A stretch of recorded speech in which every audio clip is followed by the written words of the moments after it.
Welcome once again to How to Disaster. Today's guest is someone that I have long admired, and his name is Brian Fies. He is many things. He is an award-winning cartoonist. He is a wonderful author, and he's also a Tubbs Fire survivor, which happened here in Sonoma County, where my organization after the fire was also born out of the exact same fires. Brian brings a sense of humanity and humor and absolute honesty, grounded in a lot of very painful events that happened that he somehow then turned into art. So I hope you enjoy our conversation today as much as I enjoyed having it. And please help me welcome Brian Fies to How to Disaster. Brian Fies, welcome to How to Disaster. It's so good to see you. Well, thank you, Jennifer. I haven't seen you in a while, and I'm looking forward to our conversation here. Me too. When I thought about how I wanted to relaunch this podcast and who I wanted in the first episodes, it was a really easy choice to choose you. I just think you are such a good, gentle heart. And of course, I'm a big fan of your wife, Karen. I worked with her at the county when we had our fires. She was the director of human services and has her own success in her own right. But one of the things that I wanted to do was really highlight your experience and also how you expressed it through this graphic. It's not a novel, it's a graphic book called A Fire Story. And one of the things I was just saying is that I can't loan this book out anymore because I literally never get it back ever. And I just keep having to repurchase it. And so this time when I repurchased it, it had even better and more stories in it. And so I really appreciated that too. You've gotten a lot of acclaim for your work here, which is so incredibly well-deserved. It's not your first one.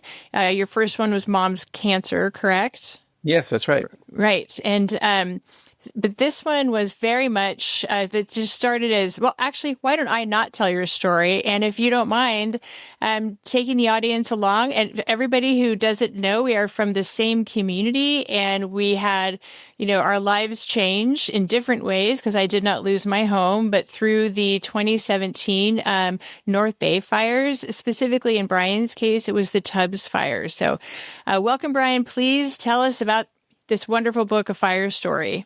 And yourself. Well, yeah, going back to ancient history, you mentioned a little bit about my background. I've had a lot of different careers, but part of my career, one of those careers, I've been a cartoonist for quite a while. And you mentioned my first they call them graphic novels, even if they're nonfiction. My first graphic memoir was called Mom's Cancer. It was about my mother's diagnosis and treatment for lung cancer and the effect that had on our family.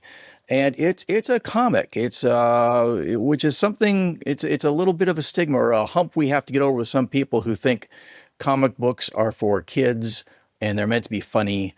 And that's not true. A comic is just a way of telling a story, like film is a way, or theater is a way of telling a story. And so comics can be juvenile or adult. They can be serious or funny. They can be fiction or nonfiction. And Mom's Cancer was a non-fictional, serious adult story about my family going through my mom's cancer experience. And it really became the template for a fire story for me. Even before I was sure my house had been destroyed in 2017, I knew I was going to tell this story. And I knew I was going to tell it in the form of a graphic novel or a comic because I'd successfully done that before. I'd tackled a serious adult grave subject in this medium. And so it was so strange walking back into as you said, my house was one of 5,600 or so that were destroyed by the Tubbs fire the night of October 8th and 9th, 2017, which was itself only one of about a dozen fires that ignited all over Northern California that night. Some were caused by lightning and others, like mine, were sparked by downed power lines. And I've said this to you before, but at the time, it was the most destructive wildfire in California history, only to be surpassed a year later by the Camp Fire in Paradise, which I think has been surpassed by others. And that is just not a record that should be broken every year. Something's desperately wrong here. So my home was destroyed the night of October 9th, or the morning of October 9th. And even before I knew my house was gone, I was walking back into my neighborhood to see what had happened to it. I knew I was going to tell this story in the form I was going to tell it. So I'm going through the normal shocky things a person does when they're walking into their destroyed neighborhood that looks like an atomic bomb hit it. But I always have this pair of eyes over my shoulder saying, okay, but look around and pay attention to this because you're going to be telling this story later. And so I'm taking pictures to use as reference later, and I'm kind of taking mental notes of what's going around me and what I'm feeling myself while I'm even feeling it. It's a very strange kind of, bifurcated consciousness there. So my house burned down, and within the day after the fire, I went to a Target store, and I bought shoes because I'd evacuated without shoes, and I bought underwear and shirts and the things you need to get through life, and I bought art supplies, and I started writing and drawing this story that I first put online, and it went. I did 16 pages eventually over the next few days about what had happened to us. I felt like a war correspondent reporting from the front lines of a battle I just happened to stumble into.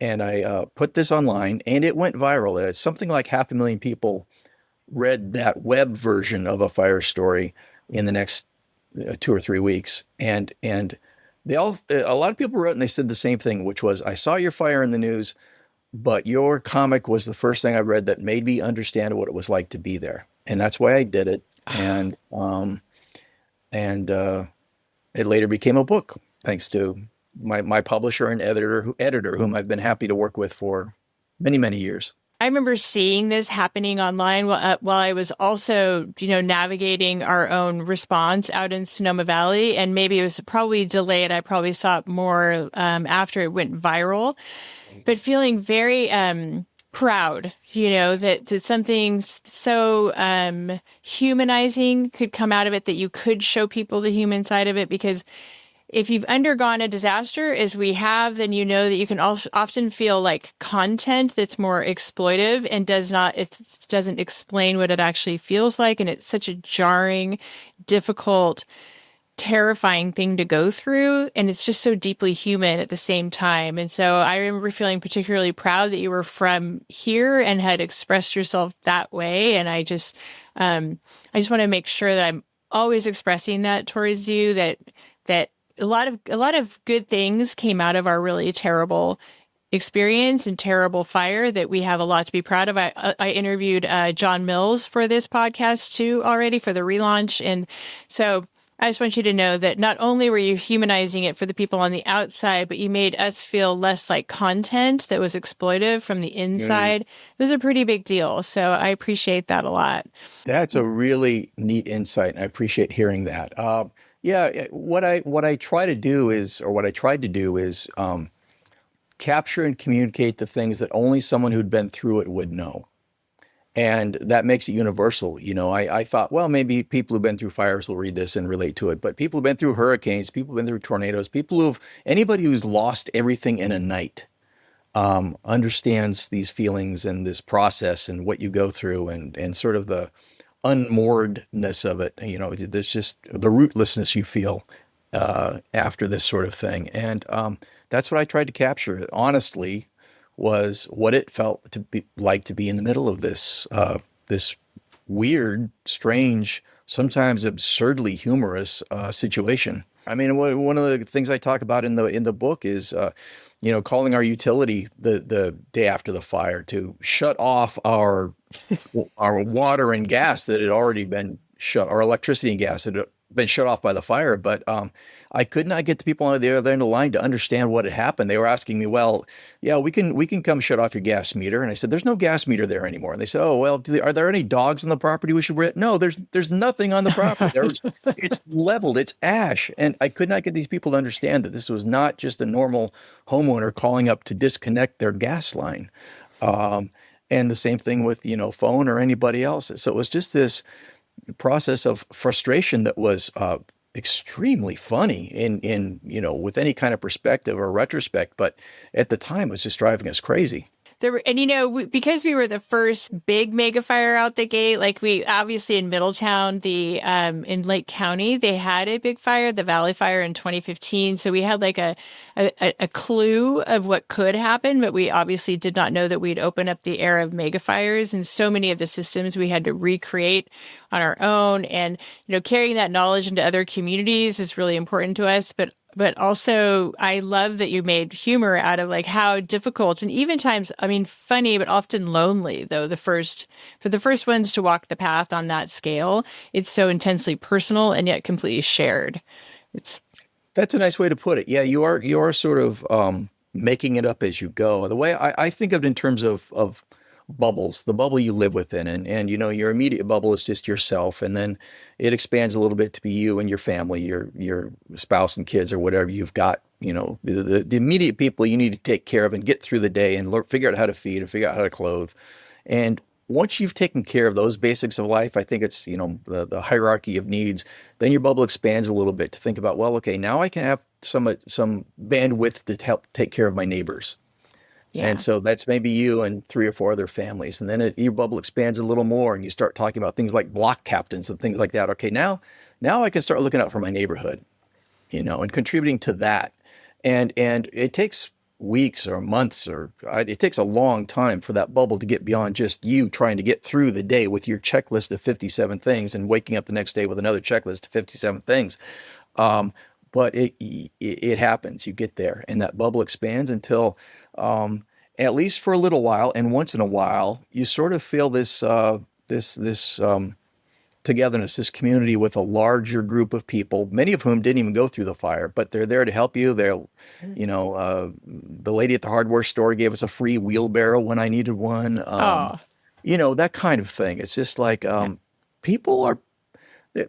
People are basically good. I mean, there's some looters who go through burned out neighborhoods and do what they can, but I was always struck by the fundamental decency of most people we ran into who just wanted to help and didn't even know how, but they would help with money or time or free wheelbarrows or a free lunch or whatever they could do, and it was just a very enlightening thing for me. I love that. I love that we're going to go. Let's go there right now. I love that so much because oftentimes people are like, your job is so sad. And I say, oh, I didn't burn them down. It's like, yes, I'm sad, but they don't need me to be crying all over them. What they need is like for us to bring them people who can help them, walk through it. But what I love is that I see basic human decency in every community that we walk into. You see these incredible people who are stepping way outside of their comfort zones in order to show up for their community. And really, one of the systems that we bring to most places, not places like Maui, because they actually didn't, it wouldn't have worked there in the same way, but certainly in LA and in other places, they really have grabbed onto the block captain program, and you all were pioneering it. So can you talk a little bit about that? And we are going to go back to the book. Well, I appreciate that. But yeah, I think the block captain idea was one of the most useful innovations we came up with ourselves. I'm sure other people have invented them in the past, but it was very helpful to us because in the early days after the fire, they would have a meeting in the high school gym downtown, and 5,000 people you packed into the gym, and somebody would talk, and nobody would get any of their questions answered, and it was just frustrating for us. No information is being exchanged either direction. They're talking at us, but it's not what we need to know. So what the block captains did is it decentralized that. It brought it local so that a block captain our block captain represented our neighborhood that has about 200 homes in it. And I was not the block captain. A whole nother topic about how people who you wouldn't necessarily expect to step up, stepped up. And that was true for our neighborhood is a quiet engineer stepped up and became our block captain. Mike Holdner, love him. Yeah, Mike Holdner, exactly. Mm-hmm. And when he was done being a block captain, like Cincinnatus, he just kind of went back to his field and became an engineer again, But what that did is it made the communication much more useful, much more helpful. We could talk to Mike. Mike could talk to us. Mike could talk to our county supervisors. In my district, it was James Gore, who was our county supervisor. He was excellent as a leader during this period. Like, I really have to give him mad props. I do too. And folks in other parts of the country who might be listening to this don't know the name James Gore, but most of our fire, the Tubbs fire, happened in his district. And he was out there the day of the fire delivering, FaceTime or whatever, YouTube updates, and really giving people the information they needed. And his passion continued after the fire to helping us survive, rebuild, working with the permitting department, getting that as streamlined as it could be to rebuild thousands of homes.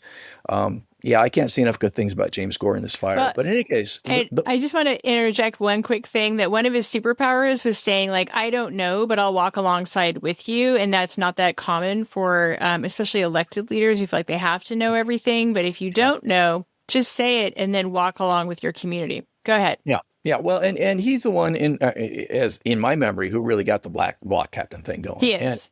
And it was just wonderful. We'd meet with our block captain. I don't remember, once a week or so, in a church, and there might be, instead of 5,000 people in the room, there's 100 people in the room. And now you're having a conversation. Now the block captain's really hearing you, and you're really hearing them, and the block captain funnels it up to where it needs to go, and stuff happens. Stuff gets done. So that decentralization of information gathering and distribution, I think, was one of the great things that came out of our fire, and I'm sure it's one of the lessons you take to other communities. It's just it helped a lot.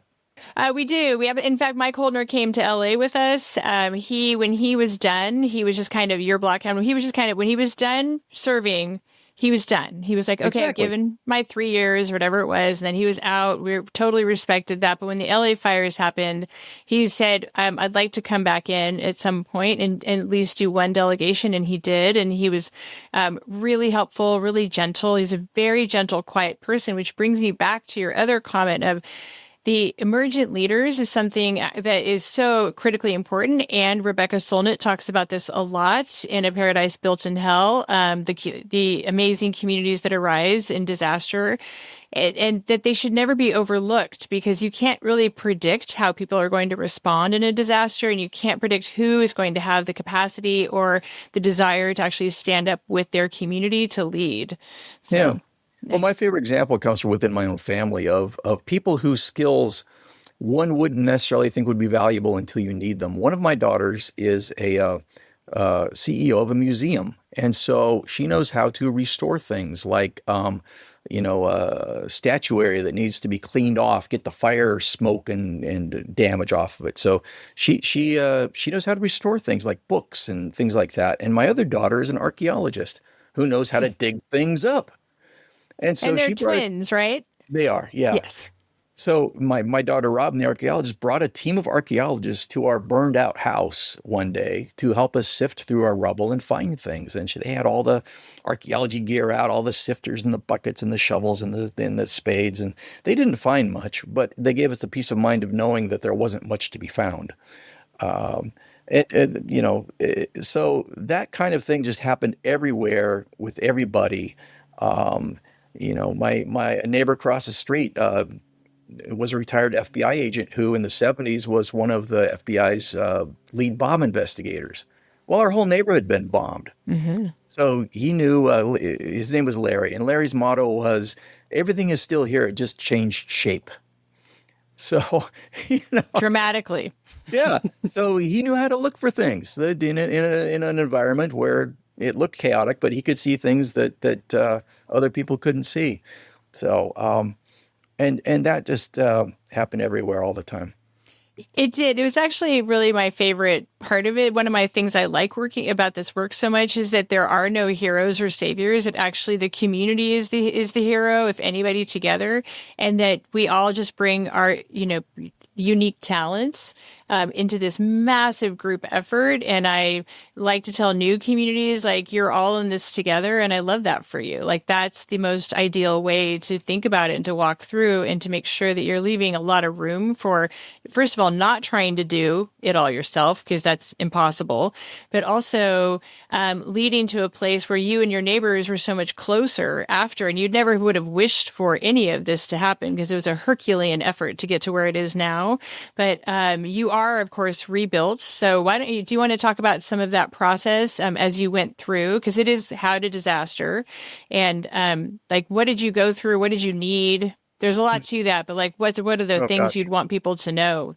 Oh, so much. Well, uh, we just struggled with insurance like most other people did. We were uninsured. Our situation was if our house had been the only house that burned down, we might have been all right. Hmm. But after a broad disaster like that, the price of building materials, the concrete, the lumber, everything skyrockets. You can't, there's no labor to be found. I'm just making numbers up. A house that might have cost 500,000 to rebuild all of a sudden cost more than 1 million. And so we struggled with insurance. We argued with our insurance company. We came to a settlement with our insurance company that we thought was equitable, but not everybody did. Not everybody was able to do that. So that's a struggle. And we found the California Insurance Commission very helpful. Even just the threat Oh, of talking to the California Insurance Commission sometimes got people's attention. Legal aid was very helpful. And, my wife and I are middle class people, but legal aid was there for all of us. There was no income requirement to get legal aid's help, and they were an immense help to us. We decided to rebuild in the same place, and my joke is because we're not very bright, but the fact is, it's sort of the gamble you take with earthquakes or anything else. We figured that the 50-year fuel load was now gone, so that exact fire was unlikely to happen again. And building codes changed so much. Our original house was built in the mid 80s, and even in just that 35, 40 years, building codes have changed so much that I feel much more secure in this house than I would have in the old one. And I didn't even know it, but we've got fire sprinklers now. We've got, concrete composite siding that doesn't burn like wood siding. The structure of eaves have been changed so that fire doesn't get up into an attic the way it used to. I feel much, much better in this house than I felt in the old one. And we really came back for our neighbors. And this touches on the point you were talking about. After our fire, I live in a little cul-de-sac and there are 10 of us, 10 houses here. And we kind of all got together at somebody's house and put our hands in and did the Three Musketeers thing, all for one, one for all. We're going to get through this together. And by and large, we did. By and large, we did. Most of us came back or rebuilt, came back. And yeah, you talk about one of our neighbors was someone who before the fire had kind of kept to himself. And through this process, he kind of looks around the table and says, "Man, if I'd known you people were this cool, I would have come out a long time ago."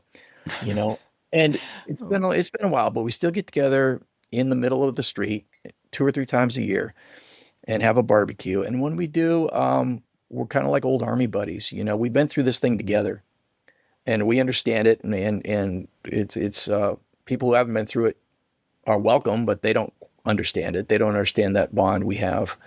So it's a wonderful thing. I would rather have not the fire happened, but it is one of the good things that came out of it was that heightened sense of community that has lasted. I mean, our fire was in 2017, and we're coming up on 9 years of it, and or after it, and we still love these people. It's still really nice. we try, it's hard to, we try to convey a little bit of that lightly with newly fire affected communities. And they have taken to block captains in Los Angeles in particular very well. Like they have leaned all the way in, and it's been really helpful. And I started hearing I'm much closer to my neighbors, like 6 months post disaster there, and that's sort of what you're looking for because it has all these ancillary benefits around mental health too. And like not only can it give you resolve, it can also keep you, a little healthier mentally because face it, we were all a little messy for the next, couple of years. It was Oh, I look back, I don't even know who that guy was. I don't yeah. remember a lot of it. And that's another message I give to people is right now you're going through hell. A few years from now, you're not going to remember it. You're in shock right now. One of the things that I carry a lot with me is I try to carry fire survivors with me everywhere I go. And I especially try to carry our experiences here and be very informed by that at all times. And one of the things that I've carried a lot came from directly from your graphic novel, which was when you were talking about walking through Target and recognizing the other fire survivors in the Yeah. store. Can you talk about that? Because it's really been it's one of those one of those cornerstones or tenets. It's always sat with me very strongly. Well, it's exactly the incident I was talking about, where the day after the fire, I went to a Target store and started filling up a cart, and you could you could see them coming with a 1,000 yard stare down the aisle, and then you look in their cart and you see what they're buying, and they're buying flats of bottled water, and they're buying the same things you're buying. They're buying shoes and socks and underwear and a lot of it. And you just give each other this look and this nod, and it's you don't even need to exchange a word. You both know what the other person has gone through and is going through right then, and it's a connection. It's a intimate connection of, um, you know, well, here we are. Look at us going through this horrible thing together, and separately but together. And they're going to go home to their people, and you're going to go to wherever you are living with your people, but you're doing the same thing at the same time. And it's just, as I said in the book, it's very strange to walk through a Target store thinking of the things you needed the day before. Like, I needed printer ink, and I needed to get air filters for my furnace, and I had a long list of things I was going to get before the fire. And to go through a store and realize that I need everything. I have nothing. I need everything. And yet I don't need any of this stuff. I don't need printer ink anymore. I don't need air filters anymore. I don't need 98% of the stuff that's in this store. But what I need, I really need badly. And, it's essential for me to live. It's a real strange mental space to be in. It strips everything down. I didn't lose my home, so I can listen to it, but never. I won't ever know what it's like to wake up that day, or I may not. Who knows? I could know what that's like at some point. I hope not.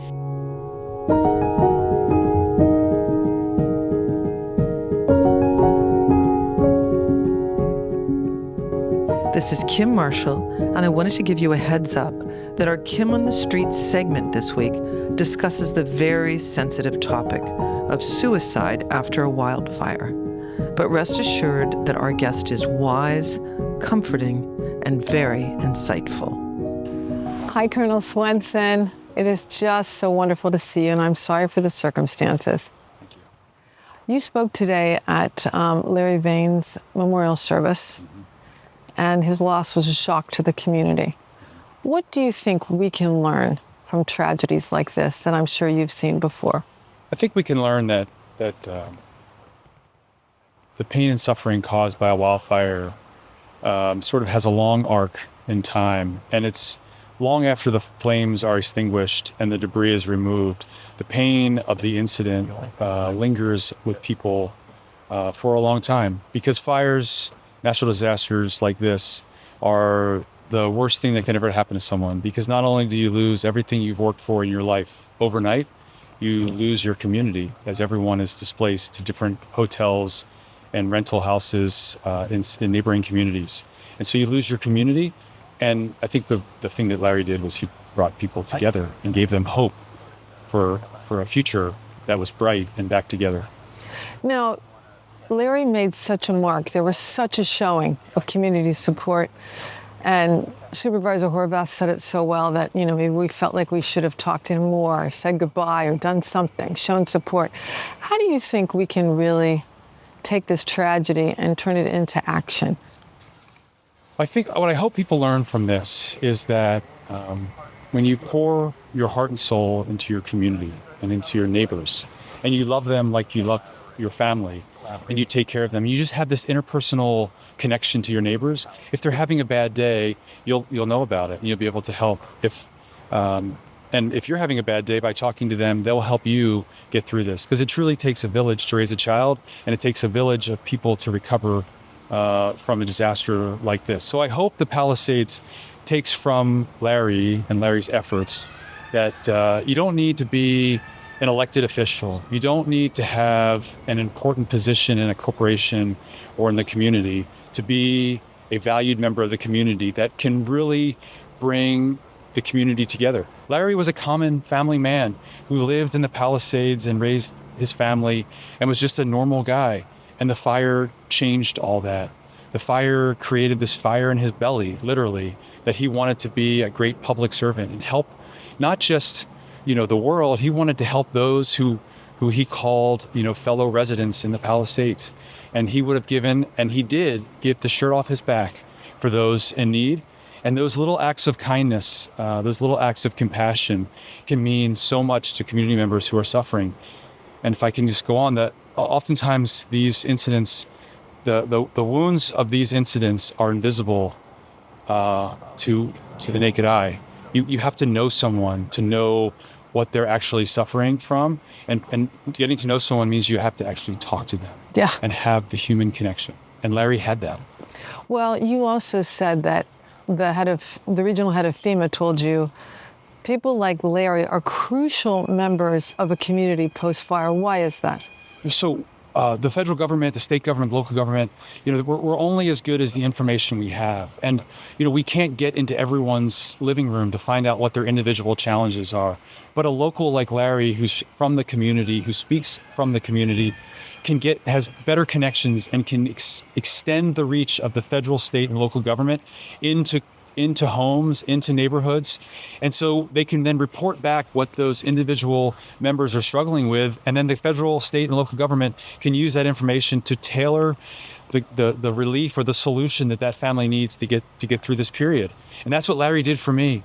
I could tell you stories that no less than 100 people were given my number from Larry, and they called me and said, I talked to Larry at a Zoom call, and he said that you can help me. Can you help me? And I said, absolutely. And I would take their phone number and I would take their address, and I say, I'll get back to you in 3 days. If I don't call you in 3 days, you need to call me back. And we would get him an answer. And just having information and some knowledge is really what people crave. Because when you're living in a hotel far away from the home that was destroyed, you feel separated. And so having someone to pick up the phone and call you to get you information, that is your connection to your community. And that is what Larry did for the community. And that's what Bob Fenton, the regional administrator of FEMA, was telling me, was that these incidents are huge. There's 12,000 homes destroyed. FEMA can't possibly get to every single household every single day, but through the efforts of local organizers like Larry, we can amplify the federal, state, and local resources and get to every community member's home. Well, you have to own the compassion you showed to our community. Tracy Parks, Councilwoman, cried when you left, and you did that for Larry. You listened, and you listened to who he said, but you're a grown man, you're a military representative. What would you tell, it's usually middle-aged men, older, that don't want to reach out for help if they're feeling fragile? What would you say to these men? What do you say to your soldiers? I tell them to reach out. I mean, I shed some tears, lots of tears over Larry's death, and it's okay to show your human side. It's okay to cry. It is okay to ask for help. We go, there's a lot of things in life we don't know, and we learn through experience. And sometimes if you haven't had a previous experience to know how to take the next event in your life, other people have. And so ask for help. There's no shame in asking for help. And I find that most men want to help. And so if you present them with a problem, they want to help you with a solution. And so I saw people ask all the time, am I working in the Army? When I go to a local community, I don't go in telling them I know how to answer all of their problems. I start by listening, and I tell me what your problems are. I want to know, and I pry it out of them. And then once we have a rapport and a trust built between the two of us, then we can get down to the brass tacks of actually getting the resources to the person who most needs it. So, you know what? 2 ears, 1 mouth. That's what you taught me when I interviewed you, Colonel. Yes. And thank you for all your support. You flew back in for today. It means a lot. Thank you. It's an honor to be here. Unfortunately, under these circumstances, but I wouldn't miss this for the world. Well, we're glad you're here. Thank you.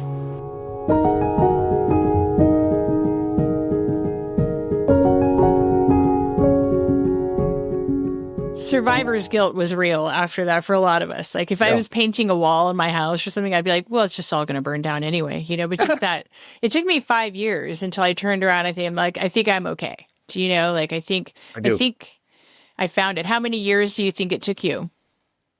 Until I felt okay. I'll let you know. Okay. That's totally fair. Actually, that's really fair. My wife and I once in a while will talk about it, and it just changes you. It's one of those events that changes your life, divides your life into before and after. And we still talk about before fire and after fire. And the only thing I can compare it to is having kids. Your life that's one of those dividing lines in life that's before and after. The fire is before and after. And we still, I swear to God, it's been a long time. It's been almost 9 years, but we will still just say, do we have a staple gun or did we used to have a staple gun? I just don't, and I'll have to go look and say, I don't have a staple gun. I guess I used to. That kind of thing still happens all the time. Which is not to say we're sitting around depressed and morbid and mourning and lamenting our lost lives. What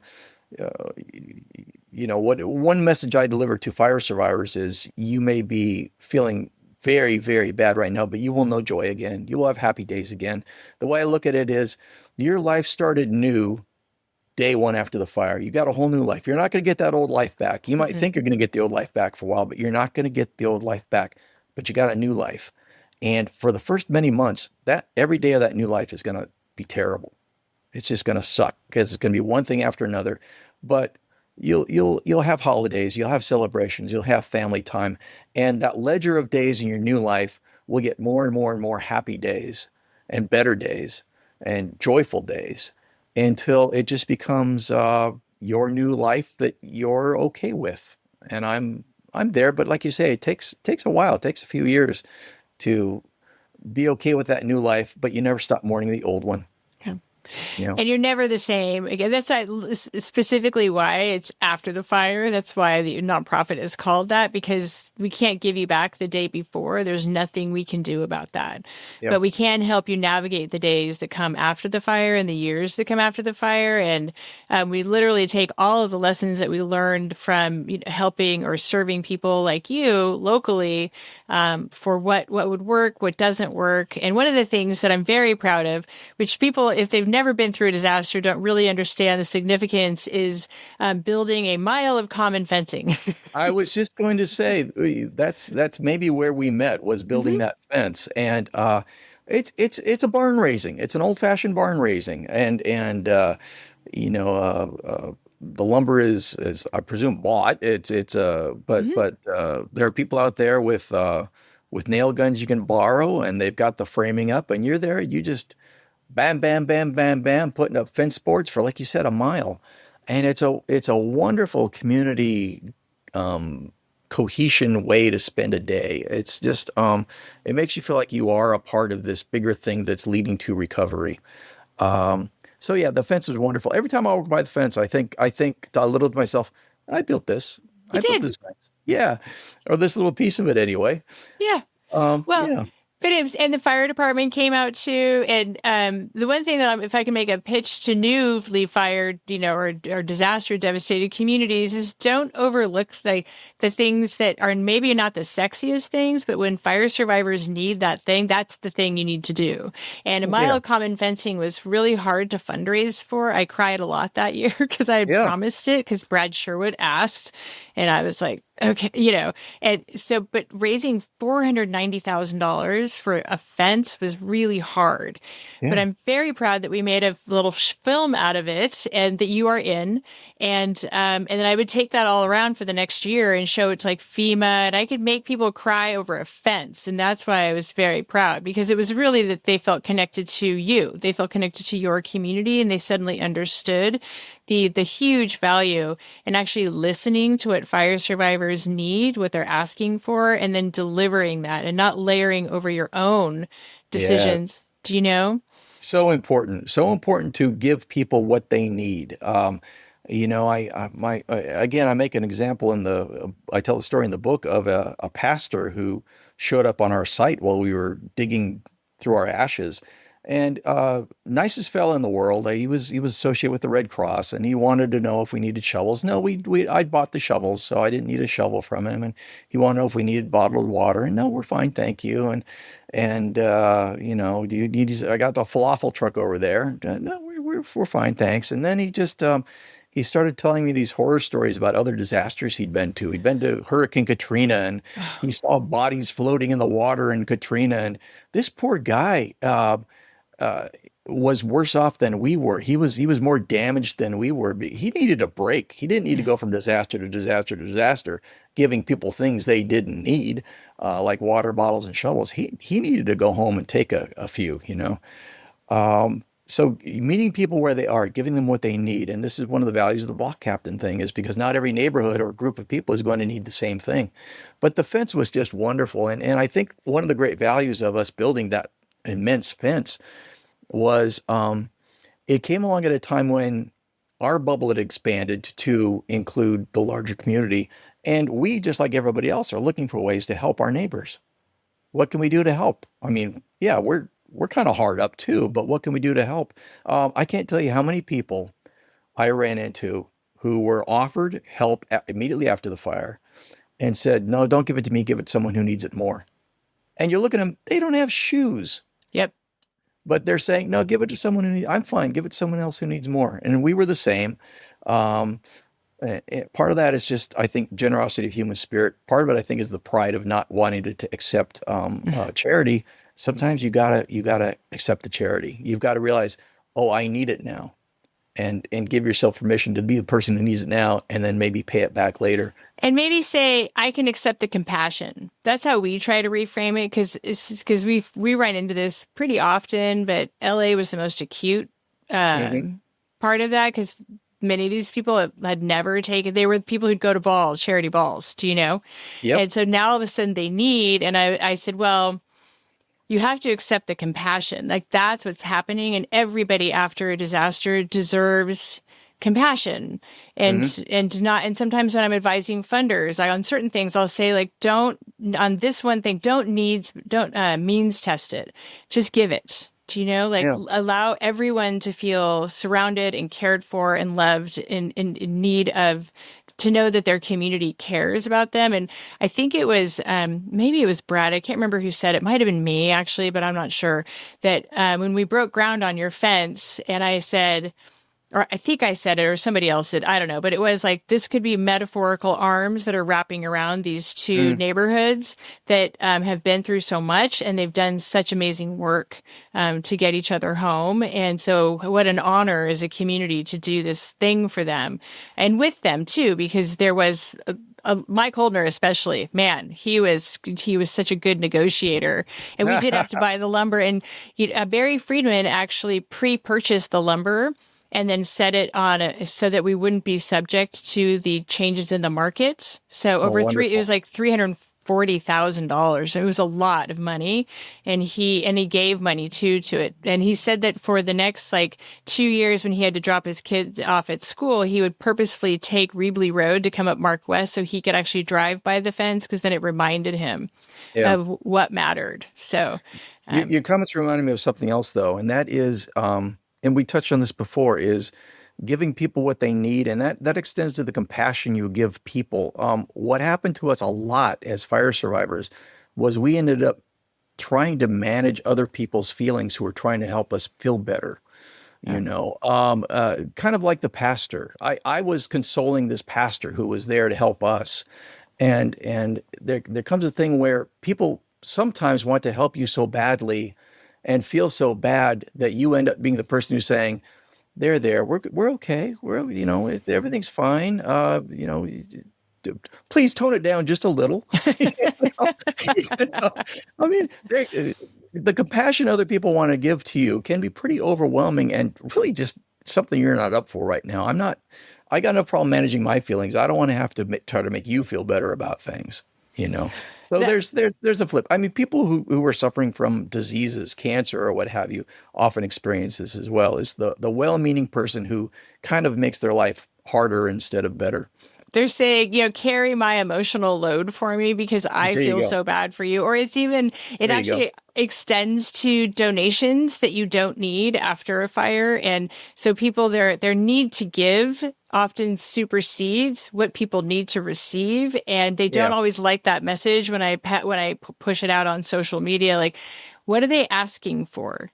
Only send that, or money. That's it. Do Yep. not send them we do not send them. I got angel wings donated. I got underwear that were not new. A lot of things were just like big, huge piles, and most of it ends up in not only in the landfill, which is unfortunate. So these people feel good, but you didn't make any impact over here on the people who actually have needs that you could fill. They would really like things new because they've just lost everything. So you need to do for them, not to them. So Well, there's always a stack of teddy bears somewhere, and nobody needs a big old heap of teddy bears. In a fire story, I talk about I have 2 sisters who live in Los Angeles, and my God, they wanted to help so bad that they loaded up a car full of all the used clothes they could find, and drove them up to Santa Rosa. And my wife and I kind of go out to the car, and you want to be nice because they mean as well as they could possibly mean, but I don't need 2 big black trash bags full of used clothes. I got nowhere to put them.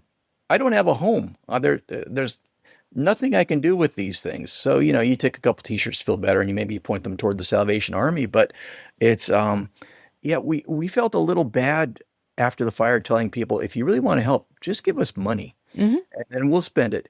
It feels so crass, and people want to be more thoughtful or more concrete than that.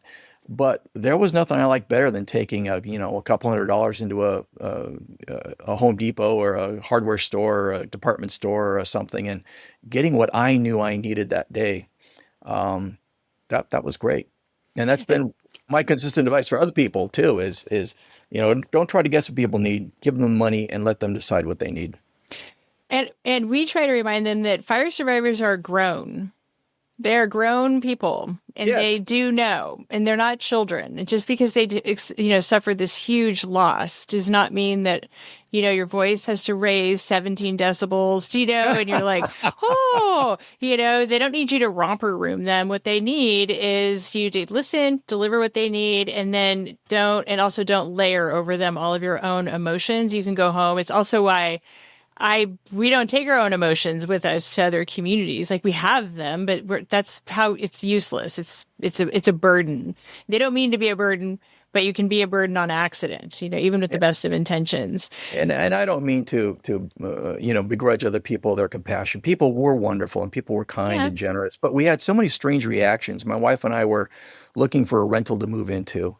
And we're looking around the place, and we step out the back door, and the realtor who's showing us around kind of looks at us with this horrified look on her face, like, oh, and what? Is there something out? He said, well, there's a fire pit out here, and I don't want to trigger you.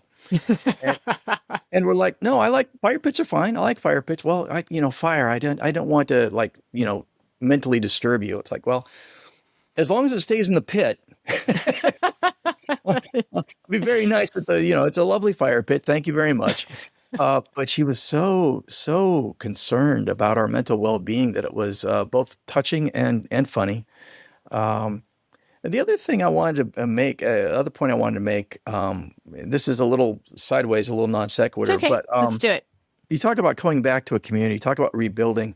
I realized over time that there was just really no right or wrong way for people to do that. Everybody just has to find their own way. It's such a stressful situation. Some people divorce, people get closer together. My wife and I think it drew us tighter together, but I could sure understand why it would do the opposite to some couples. Once in a while, somebody would kill themselves because it was just that stressful and depressing and horrible a situation that they saw no way out of. I maybe that's a wrong way to approach the problem, but in general, and I thought of this in the context of us moving back to this neighborhood and choosing to move back to the same neighborhood. I was surprised by how many people went to the trouble to rebuild their house, which is hard, and it takes 2 or 3 or 4 or 5 years. Rebuilt their house, moved in, settled in for a little while, and said, "No, I can't live here anymore." And they took off. They'd spent years rebuilding this place. And when they got into it, they didn't feel safe in their own homes and they had to leave. I totally get it, but it's just like, oh man, that's tough. That's very tough. And of course, many people right after the fire, they just took off and you never saw them again. And yes, bless their hearts for that too. I've got friends who moved to, the East Coast or Southern California, and a few unfortunate souls I know who actually moved up to Chico, the Paradise Uh-oh. area. Yeah, that didn't work out well for them. Mm-mm. But there's just people got to do what they got to do to get through this, and it's all right. None of it's wrong. I felt like because I took this job after, well, it's a very different organization now. Now I designed this one, but the previous iteration of it. And when I would be doing media interviews, I felt like there was a big push early on to sort of like judge people who didn't want to stay and rebuild in this big community effort. And I said, it seems to me that's their personal decision, and we should respect that. And it's none of our business. If they have the desire to stay and to participate, great. If they don't, that's okay. I feel like they've been through enough. Yep. So my judgment, not interesting, right? But the media can be both wonderful and also quite challenging after disaster. 100%. I do want to pivot one thing back to the book. A couple of things. If you could talk a little bit about Karen for a minute, because I really like Karen and I admire her and what she had to do that night. Because I think that what often gets overlooked until you've been through a disaster is these ordinary people who do extraordinary things. By ordinary I don't mean like average. I just mean like we're all just walking through life, right? Yeah. There's that. And then also you highlighted quite a few people. And I really love that part. I think that's a generous part of the book and really, captures what happens in disasters. So can you talk a little bit about Karen? And then if you don't mind segueing into how did you choose these people and to highlight in your book? Because there's quite a few of them.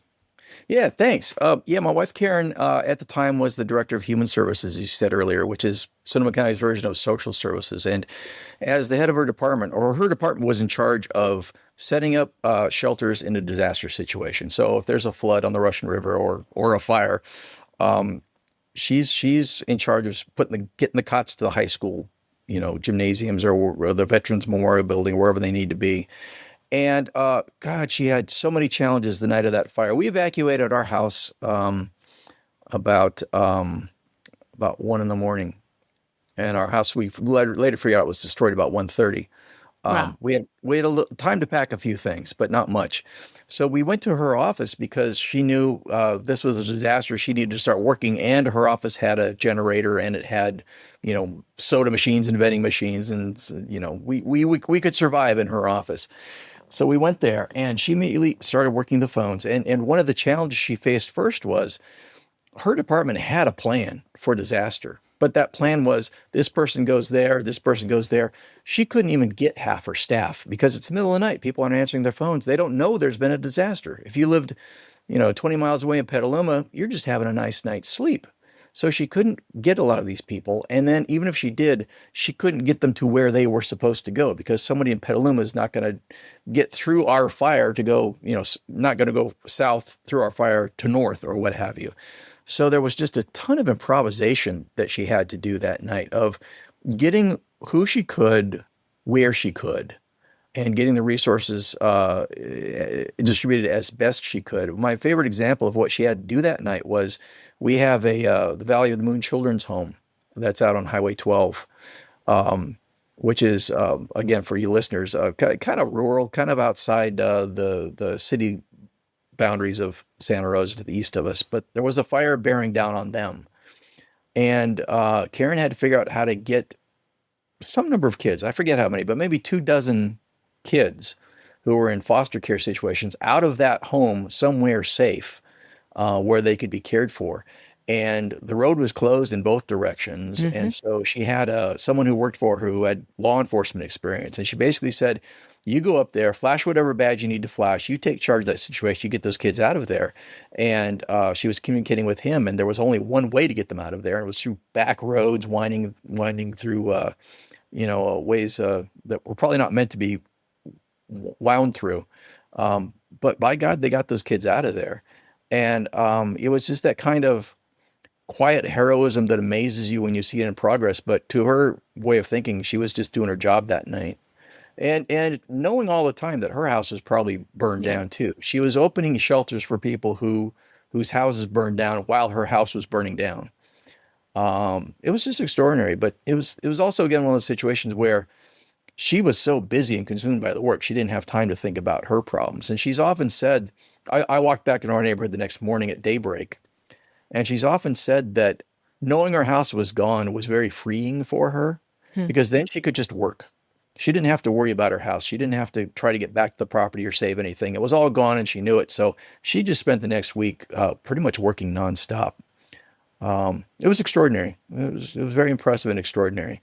And for listeners, I appreciate when you interject like that, because then it reminds me too not to forget that so many people who will listen to this have never experienced it. But almost always in mega fires, not always, not with the Marshall Fire, which is under 24 hours, but the fire lasts for many, many days. Yes. And the situation changes and it's fluid. And I live in Sonoma Valley. So when you're talking about Highway 12, we had a different fire that we were dealing with. We had ended up 2 or 3 fires. It became one fire, the Nuns Fire. And then on your side in Santa Rosa, you were dealing with this huge Tubbs fire. And so she really was boxed in on either side. We live way off the freeway. And so you have to take 12 usually to get there. So it's actually a very hard problem to solve, and so much creativity and like thinking right immediately how to actually get people to safety is very much required. But people step up. She certainly did. Well, in so many of these places, there's just one way in or out. I mean, this was the great tragedy of Paradise. Is there was one road going through the middle of Paradise, and if you couldn't get up through that road, you were done. And sort of similar with Highway 12 in Sonoma County it's I mean, there are side roads, but it's the route. And if you can't get down Highway 12, you can try to go the other way. If that doesn't work, you're in trouble. And that's so often the case in these mega fires. But you asked about the people. I do little interviews with other people in the Fire Story book, and I approach the book very much as journalism. My first job out of college, I was a newspaper reporter, and so I felt very much like, as I said earlier, I was a war correspondent who'd stumbled into this battlefront of a war, and I felt some responsibility to tell people about it. So as part of what I felt as my journalism duty or journalistic duty was, I wanted to tell other people's stories in addition to mine. So I wanted to talk to people who were poorer than me and richer than me, and people who'd lived in other places than me. And I even talked to a couple people who didn't lose their home but were involved in other ways. A construction person doing, helping scrape lots afterwards and so forth. And as you know, the beauty and tragedy of a firestorm like this is you can't throw a rock without hitting somebody who's got a good story. So I talked to some of the people. One of the people in the book is my neighbors. I mentioned him earlier, Larry, who was the FBI guy. I thought he had an interesting story to tell. I talked to people who showed tremendous heroism. My friend Mike Harkins more or less defended his small neighborhood with a garden hose, running up and down the block with garden hoses, putting out spot fires. And he managed actually to save a couple of houses before the fire department showed up, but lost his own in the process. But he was out there all night long from, midnight till 6 a.m., holes burned in his shirt from embers hitting him on the back with a fire, with a garden hose. Extraordinary. Courage and maybe stupidity, if you ask his wife. Yeah, we don't recommend it, just for the record, but no, don't do it that. happens. Yeah, don't do that. But if you do, and then I'll write about it. Yes, you'll get in a book. You'll end up in a very cool book. Yeah.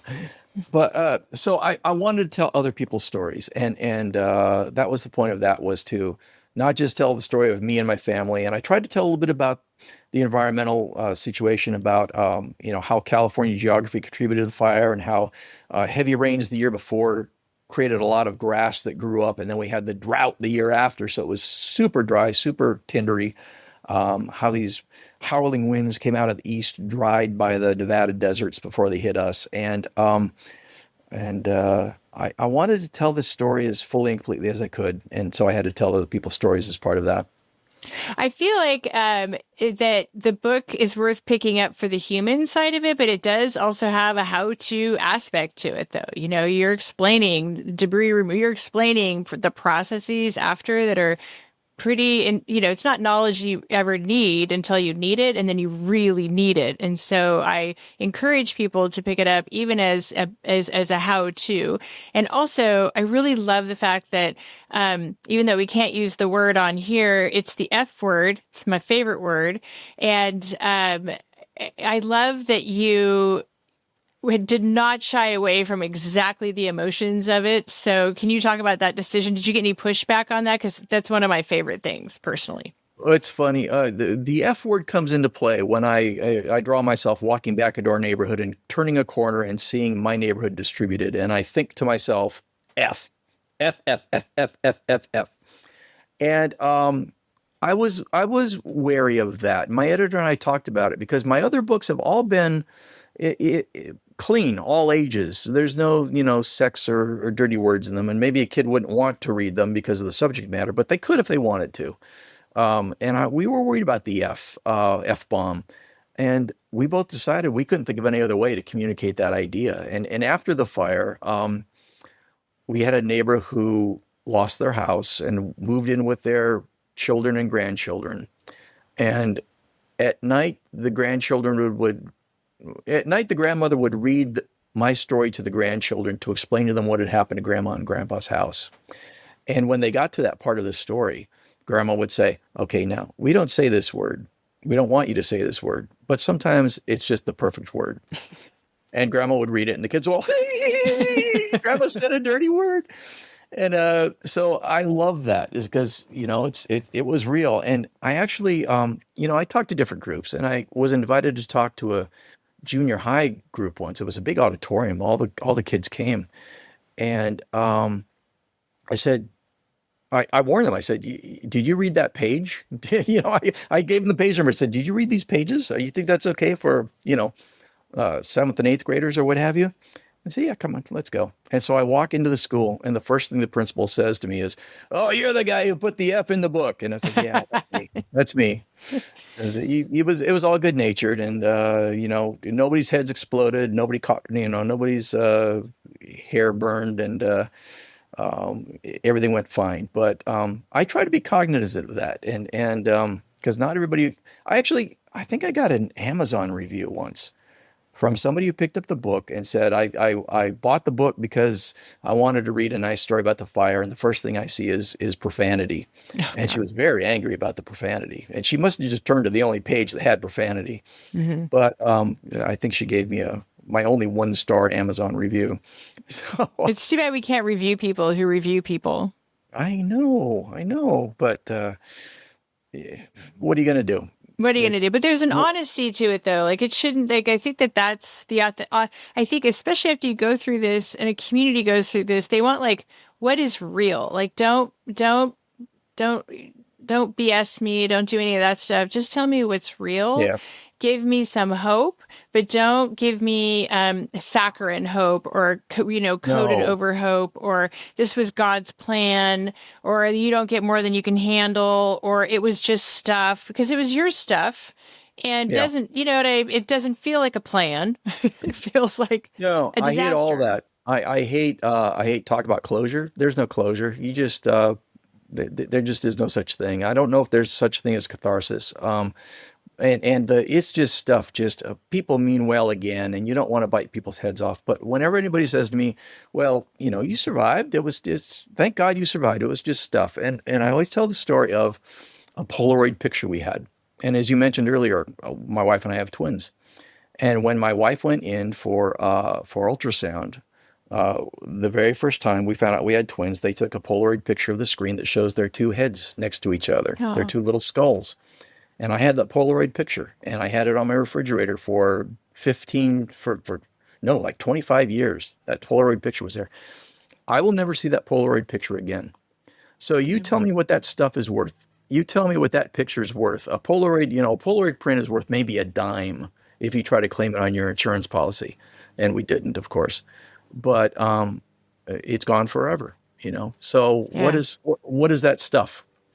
And I could give you 100 more examples of things like that that meant a lot to me because they came from my grandparents or great grandparents or ancestors or just something Karen and I built together that is just gone forever, and you have to make peace with that and start your new life without it. But it's stuff that you chose to carry from place to place from the time that you left home. And Yeah. it's last year at this. Were you at this summit last year? It's like a wedding for me at this The year point. before, like I a three. think. Okay, well, because I think you came for. I know you opened it one year, but I thought you came the next year too. Anyway, for 2 years. That's my brain. I think my brain is right. You were I there think for you're the right. Maui one. Yeah. Okay. Good. Because I'm glad that I could retain that. Because I did have Brian open up the summit that we have every single year. That really is. It's very like a 360 view of the issue of megafires, and we are always survivor focused first, and we try to think about what do people need to know, what do they want to know. But it's really important to me that we open it in a way that makes people. Understand that we are grounded in humanity first. We're not here for the networking is great, but that's not the end point. That's not the highest use of the summit. The highest use of the summit is really humanizing this really difficult crisis that we're in, and to make sure that people understand that there are other ways to express it. And in your case, it's an art form.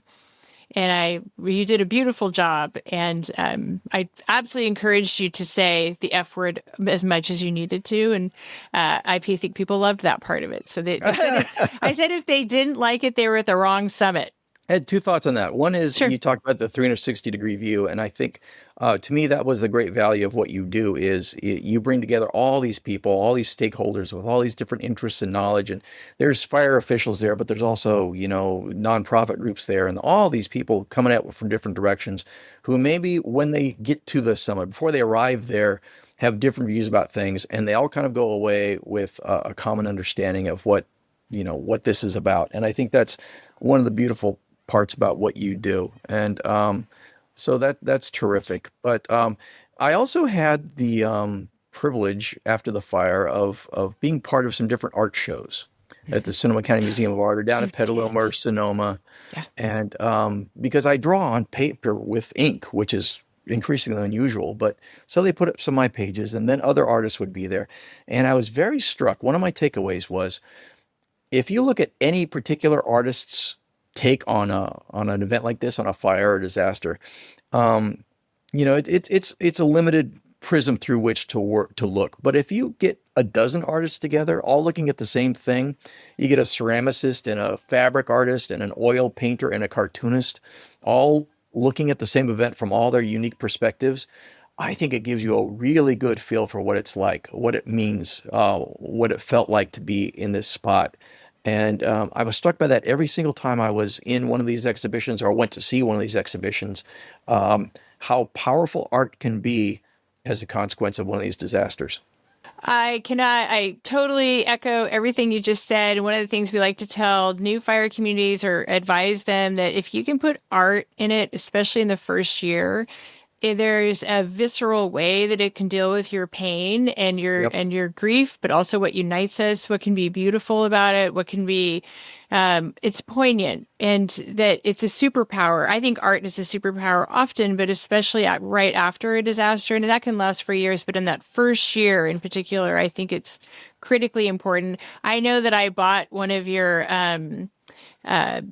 I don't. It's like a page or a panel at a benefit for my child's school, and I was so excited that it was there. So I bid on it and I won it, and it was stayed in my office for years. It's my other shed over there right now, but it's one of those things that I've made a conscious effort to surround myself. And then when I had a big office downtown, all of the art on the walls was all fire art. Yeah, yeah. Yeah, and so it's so striking, and I mean, I'll never forget some of them. There was a potter, and unfortunately, I forget his name, but a ceramic artist who would gather ashes from your home and turn them into a pot. And so his display at the Sonoma County Art Museum was just rows and rows of had to be 100 pots with lids, like volleyball sized or softball sized pots, grapefruit sized pots, and first of all, nice thing to do. And then at the end of the show, he gave the pots to the people whose property he took the ashes from. What was fascinating was how different they were, that the chemistry of people's ashes, of people's ruins, was so idiosyncratic, so personal. And it had obviously to do with the mixture of whatever metals and elements and what have you were in that ash. But, one might be green, one might be red kind of thing. It was this, wow, that's stunning. It was almost beautiful. It was this beauty that came out of this disaster. Absolutely. I think of the artist Peter Allen, who's from Glen Ellen, who lost his rental home and he ended up in FEMA housing, but he was so generous with us in allowing us to display his art. But one of my favorite things, and I need to put it behind me, is he made out of his cable box that burned, he made it into a sculpture that says fire exit. And I just like to have the vision after that as you are mourning, or to process that, I think is a gift to yourself, but also to everyone around you. So I really appreciate that so much. I do. You can't see it, but on the wall behind me over this direction, I cut the wires on a melted street light, and I've got a melted street light hanging on my wall because it looks like a piece of like Art Deco sculpture. It looks sculptural after the metal kind of softened, and it's just, I looked at that and said, that's beautiful, and the way glass fused together with other objects would occasionally make just almost like a Chihuly kind of effect. And if you're open to looking for those things, you can find some beauty out there. And I think we have a need to look for the beauty in this. One of the most beautiful things, and it became a sort of a motif of my book, was daffodils, because daffodil bulbs survived the fire. They were underground, and then they started to come up. And so you're in the middle of this gray plain of ugliness, and you've got this green sprout coming out from the earth, and then it emerges the yellow daffodil flowers, and it was just breathtakingly beautiful to see these daffodils. It was first of all, it was color in colorlessness, but it was also life from lifelessness. And it was, if one wants to take it as a symbol of renewal and rebirth, I think that's a wonderful interpretation to take. But it was just life doing what it does, which is continuing on. I love that a lot of communities now, after ours, intentionally plant them because they're looking for, I think that message came through so strongly here, that there's an intentionality to it, that people then choose that. I remember driving on Highway 12 past Sonoma Valley Regional Park, a couple weeks after the fire, and when most of Highway 12 was just incinerated, and it's black, orange, gray. So there's a very specific palette to fire. But then all of a sudden it's 5 weeks, 6 weeks post disaster, and I'm driving through past Sonoma Valley Regional Park, and I look over, I'm like, what? Because I thought we were going to live in an ashtray forever. We didn't know, right? And then, but all of a sudden green grass was coming, and I was like, oh, okay. Yeah. Someone's got to lead the way through this and give us some hope. It looks like it's going to be nature that both took it and will also heal it. And it was informative for the process for me. Yeah. So nature is amazing. But now there's still some places out Highway 12 or out my Mark West Springs Road where it still looks like a moonscape. Yeah. Or you can still, the black burnt trees are still standing. I don't know how long it's going to take those things to fall down. But nature is amazingly resilient. And, I've had visitors come from outside the area to my house, and they still expect the moonscape. And they're kind of look around and saying, well, this looks great. And I say, partly it's because we worked damn hard to make it look great. Yes, you did. Partly it's because nature is amazingly resilient, especially things like the valley oaks that are made to take fire, the native trees, many of which survived and put out new leaves a year or two later, and they look good. And then I tell them, you don't know what it looked like before. Like this thing that looks like a beautiful meadow to you, I remember being a forest, Yeah. And so we can drive them up, Fountain Grove, or drive them out into the real rural areas where I know what it used to look like. It looks fine now, but it sure doesn't look like it used to look. No. I feel like I check the health of as a Valley girl. You know, it's like when I'm driving through, I'm checking the health all the time at the very tippy tops of our mountains Hmm. because they looked like, I know this sounds weird, but like charred baby hair for so long. And it's Hmm. only been like in the last 2 years where I'm like, okay, you look like you're doing pretty good up there, but it just burns too hot up on the hilltops, especially, and it's not regenerative in the way that normal wildfires can be. So I appreciate that. What I would like to do, if you don't mind, on the as we're drawing to a close, is if you wouldn't mind giving two sides of advice for the people listening to this podcast. One of them is for the people who've just been through a mega fire, maybe in the last year, 2 years, or 2 weeks. And the other piece of advice is for the people who've never been through any kind of disaster. So I know those are big, but Yeah. Uh, my advice for people who've been through this kind of thing, learning from my own experience and what I consider sort of my own successes and failures, is take it easy on yourself. And you're not going to feel like you have that luxury. You're going to feel like it's got to get done now, now, now, now, now. And you got to be, you must be organized about it. You get up every morning and you make a list of things you got to get done, and you do the list, and you get up the next morning, you make another list. You got to do that, but also take it easy on yourself. I remember how frantic we were to get back to our property. And the authorities wouldn't let us, with National Guard or CHP or cops or firefighters, whoever, wouldn't let us for a long time because they weren't sure it was safe. They had to make sure the gas was turned off. They had to make sure there weren't any corpses anywhere in the neighborhood. So they're actually out there with cadaver dogs and that kind of thing. It was weeks before we got back to our property, and we were so worried about it. And there was no reason to be, because there was just nothing here. There was nothing here. And we just imagined looters going through all our stuff and picking up our valuable jewelry. There was no reason to get back. And the same thing with clearing the lot. Got to get it cleared, got to get it cleared, got to get cleared. No, you don't. You can take a couple months. You can relax a little bit. You're going to feel like you've got to go, go, go, go, go, and your adrenaline is going to try to keep you churning. Give yourself the grace of taking it easy on yourself. Don't be hard on yourself, because it's a marathon. It's not a sprint. or it's a marathon of sprints, is what we tell people. It's a marathon of sprints. I like that. Yeah. I like that.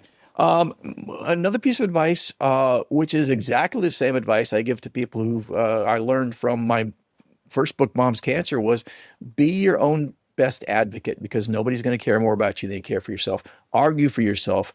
Don't be afraid to go make some trouble with people, like, in the building permit office or the what have you, or the insurance company. Don't be afraid to be a pain in the neck, because sometimes you're going to have to be, to get what you need to get through life, to get to the next stage of life. Advocate for yourself, educate yourself, speak up. Don't be afraid to speak up. So many people we're all like this. We're all trained to we want to be liked. We want to go along. We don't want to make a fuss. Go make a fuss. Don't be afraid to make a fuss. Make that fuss. We tell them to videotape their homes. Mm-hmm, So maybe it's more practical advice, because there's no way you could be, so maybe even a couple of practical advice, or take your dirty clothes with you, because that's the stuff that you wear that fits you. Oh, I've never heard that, but I like it. It just all comes down to preparation. I interviewed James Gore for the second draft, or the second edition of A Fire Story, and he said something which is, I thought, pretty wise, which is your emergency plan can't just be a dusty binder on the shelf. It's got to be a living document that everybody is aware of and knows. So it's the same advice you give a family for any disaster. Have a meeting point. Here's a good one. Whatever your emergency escape plan is, practice it in the dark with the lights off. Because our fire was in the middle of the night, our power was out, and Karen and I are running around the house with flashlights. And we only figured out in retrospect that we left a lot of things behind because it didn't happen to fall within the beam of our flashlight. If we saw it, we'd grab it. But if we didn't see it, we didn't think about it.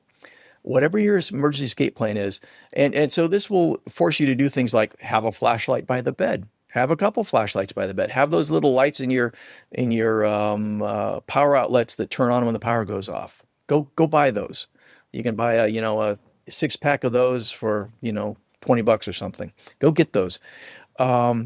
Preparation is important. Folks always tell you have a go bag. And I think that's good advice, but a go bag can also go sterile if you don't keep up with it. It becomes a dust binder on the shelf.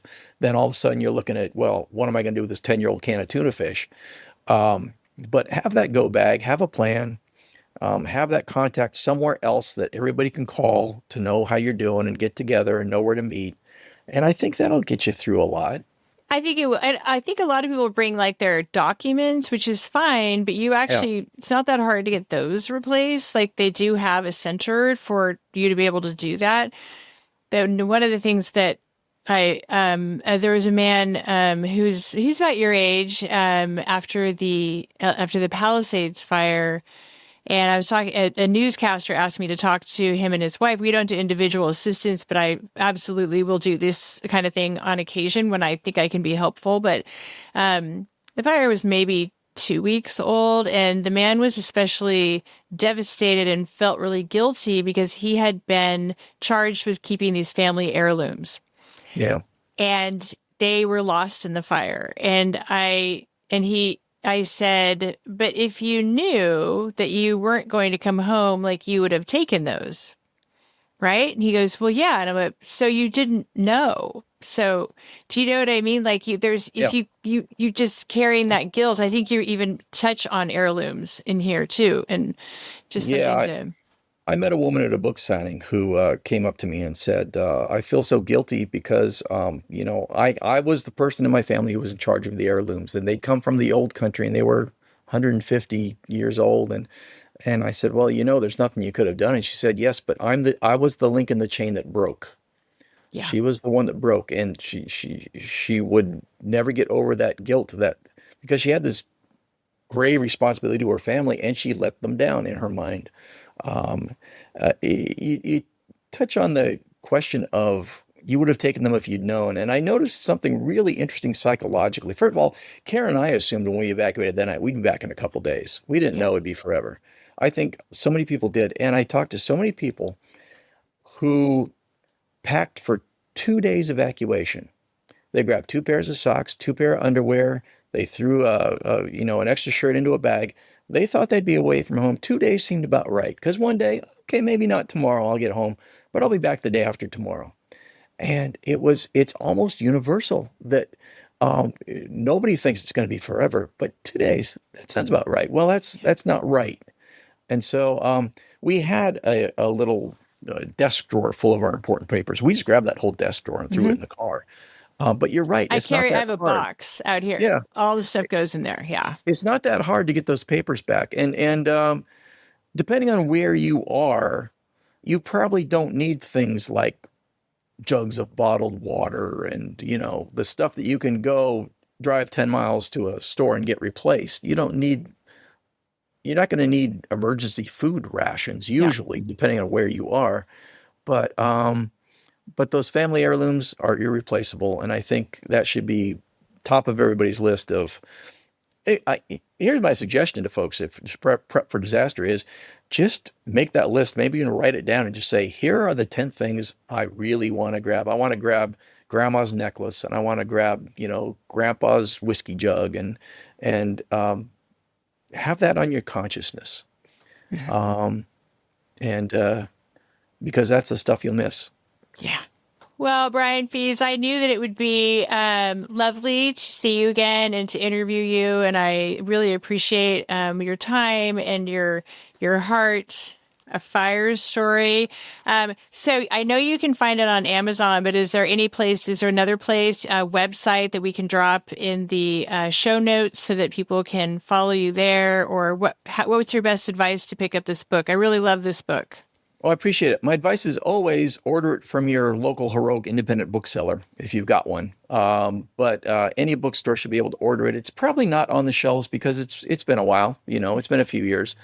But it's certainly orderable. My publisher is Abrams Comic Arts, so you can look up Abrams Books and you can order it from my publisher. And particularly if you want to get it in bulk, if you have a bunch of people you want to buy it for, they probably cut you a deal. And wherever fine books are sold. Actually, we want to do a book table at the summit this year, so it's good to know I can buy some in bulk from your publisher. So I'll be looking for that too. And Wallace J. Nichols, we're going to put his book out there, and there's about 4 or 5 books that I want to make sure that people know that they exist, and we can do some complimentary copies, but also just to raise awareness how comforting and this sort of experience can be. And for those, in case those of you didn't see it, it's a graphic novel all the way through. It's really a beautiful book. And thank you so much for sharing your fire story with us, Brian. Oh, thank you for having me. It's great to see you again, and an honor to do the podcast. Thanks. Thank you.